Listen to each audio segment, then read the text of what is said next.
así que nolatan gaude. Eta zuek zer beldur zaten? Danok ditugu beldurrak, Nik ere pilo bat, baina bakizu ez zer? Beldurra beharrezkoa da. Bai.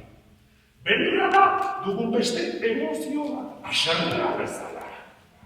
Edo algara bezala, edo maitasuna bezala, eta beldurra izatearekin, sola gauz asko ekiditzen ditugu. Bai, beldurra diogu adibidez, zulo beltz bati.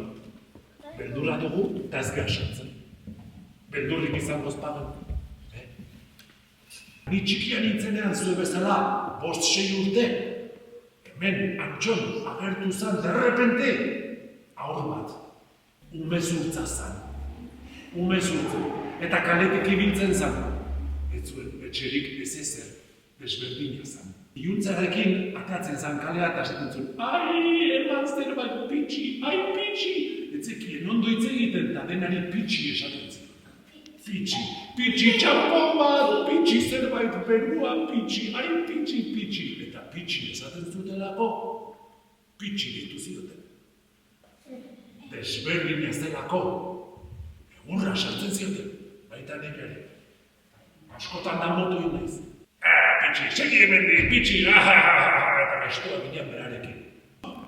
Eta batian, pitxi esagartu entzan. Zulo batean sartu zena esaten dute. Hor, azko aldean tximini bat badago, eta barru aldean, hor, zulo batean sartu zen, pitxi eta bere zuloa. Pitxi zulo eta pitxi txulo. Ordutik, harri ditzen zaio pitxi txulo. Pitxi beldur asko zituen, gizartearen beldur desberdina zen. Eta desberdinari zigorra ematen zion gizarteak, eta hori ez da jonda. Baina esaten dute, tarteka, erreka bazterretik ikusi izan dela pitxi.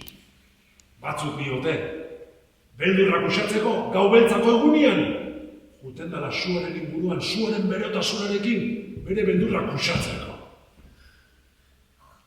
Bizi alda pitxi.